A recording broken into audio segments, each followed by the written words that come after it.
So in the past year, there have been quite a few monumental shifts in our health and well-being, but the overall trend emerging for 2026 is that we're taking a step back from all the extremes. We're going to be joined by Dr. Caylin Goodchild, registered dietitian, to share tips for establishing realistic healthy eating goals that can endure well beyond January. So Dr. Caylin is here in studio to chat more further. Good morning and thank you for your time. Good morning. Thanks for having me. Happy New Year. Thank you. You too.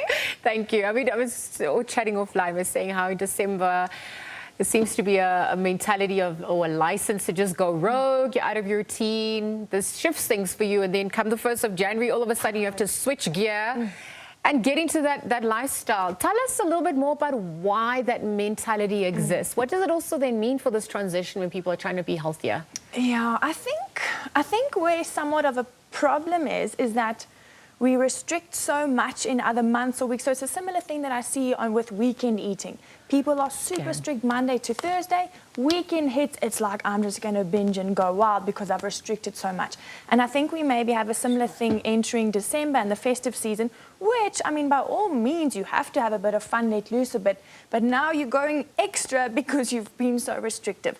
So I think we have to find a little bit of a middle ground, keeping some of the healthy habits. I mean, when I consulted with most of my clients before Christmas, I said to them, look at the things that you can do. So yes, you're going to eat Christmas cake and you're going to eat ice creams on the beach and whatnot, but you can also move more. You can also keep hydrated. You can go for strolls on the beach. Like, you know, you need to find that bit of a balance. Okay. Thank you for that. Food is important, right? It's 80-20 rule when we look at exercise and also just the gut health connection as well. Oh, I'm glad you know about that. Tell us, I have to. I wake up way too early not to do that. But tell us from your expertise, like what that actually means when it comes to what we consume. If you have a car and your car does not have fuel, are you going to love your car?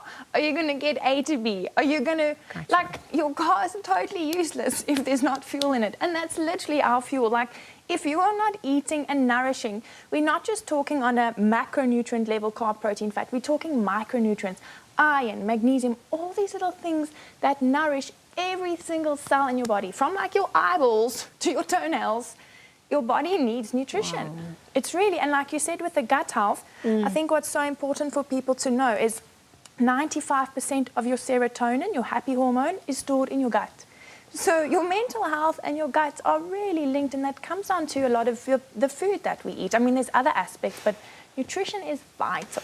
I'm looking at the relationship that people have to food and what that also means, because you're obviously seeing in more affluent families, obviously access to different types of food means a different reality and quality of life as well. And so I wonder if we can speak about that. But if we look at the combos, what are some of those realistic combos that we can look at to adequately nourish ourselves? Why am I asking this? Because there are some cheat codes, or there's some assistance when it comes to medicines, right? Ozempic has been a big talker this year, and we've seen the effects. Sometimes it's rather scary. People overdo it, or so. What is that relationship with food and consumption on that front? Yeah, I'm glad you did mention the Ozempic. So it's something we are seeing a lot more of. I must be brutally honest with you. When it first came out, I thought it's devastating and it's just going to mess everyone up. But the more research we're getting, look, it really does look promising. But we have to, again, find the balance. You can't, I often refer to these GLP-1 medications as you can use it as a tool and not a crutch. So if you're just popping an Ozempic here and there, and you haven't set a good foundation for yourself, you're going to fail, and you are then using it as a crutch. But if you're deciding, you know what, I'm going to get my lifestyle and my eating and a bit of exercise, and even if you look at the Ozempic website and the World Health Organization website, they say combined with healthy diet and exercise. They don't say take this injection and all will be grand. They really encourage you to have a lifestyle. And I think that's where we go wrong, is we're so keen for this drastic reality and things to change and to just, you know, go big, especially on the 1st of Jan, that mindset kicks in. But it's not going drastic. It's really not. So slow and steady wins the race. Yes, and an individualized approach. And that's why it's important to consult experts, perhaps not always Dr. Google or AI, right? Yes. Tell us a little bit more about what you're experiencing on that front and how clients are giving you advice. Yes. I've had a few clients say, like, I got a diet from ChatGPT, and sometimes they're cool, but sometimes they're not so cool. It's the same way, like, if I want to get my makeup professionally done, like now in the studio, I'm not going to go to a doctor to do that. I'm going to go to a makeup artist. Yeah. If I want my teeth done, I'm going to go to a dentist, not a GP. So it's the same with your eating.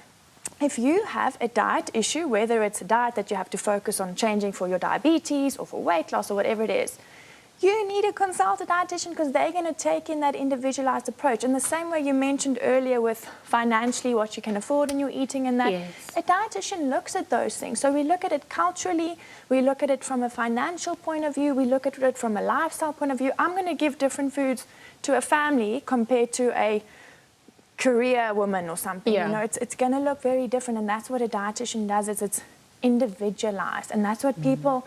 I hope that can be the 2026 thing, is that I'm going to get something made for me. Not for my sister, not for my brother, not for my whatever, made for me. And I'm glad you spoke about that, because time is a scarce commodity that we both, I mean, that we it's relative as well. And yes, to your point, someone who's working more is not going to have time. So meal prepping becomes important.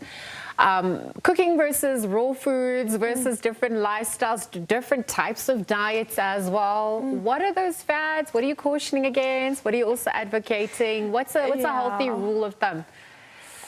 I'm going to sound so cliche, but it really is balance, because you'll get someone walking into the office saying, well, you know, I heard like I should do keto, but then my so-and-so is doing intermittent fasting, so I'm doing a bit of blood type keto, intermittent fasting. And I'm just like, can we let go? Can we look at you as an individual now, not based on what you think's going to work, what you've heard's going to work? Like, let's take you, the busy whatever person who's, you know, like the individual.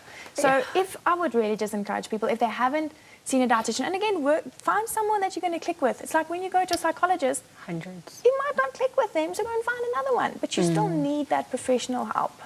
What about vitamins and extra nutrition on that front, drips, etc.?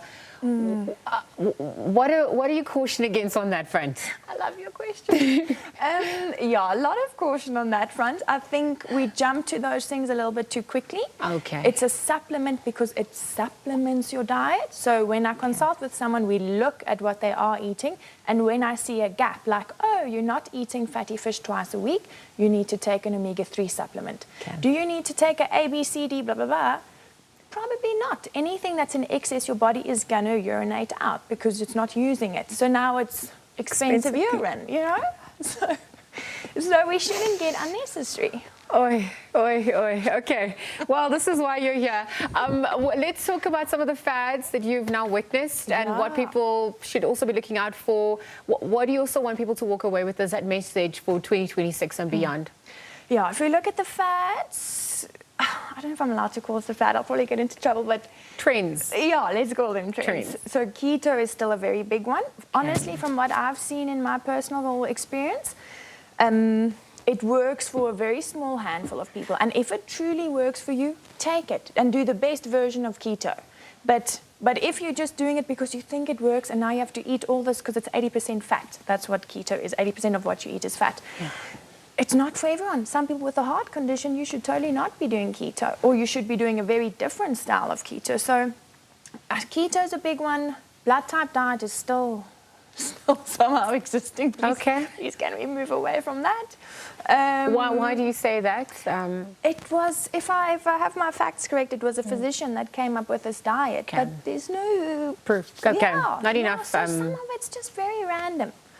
Gee whiz. Yeah, so I think if we could all just say, what is it that my body needs based off of my age, weight, height, gender, religion, culture, all of that, like get something that's going to suit me and it's going to work because it's scientifically made with literally maths and science. Okay.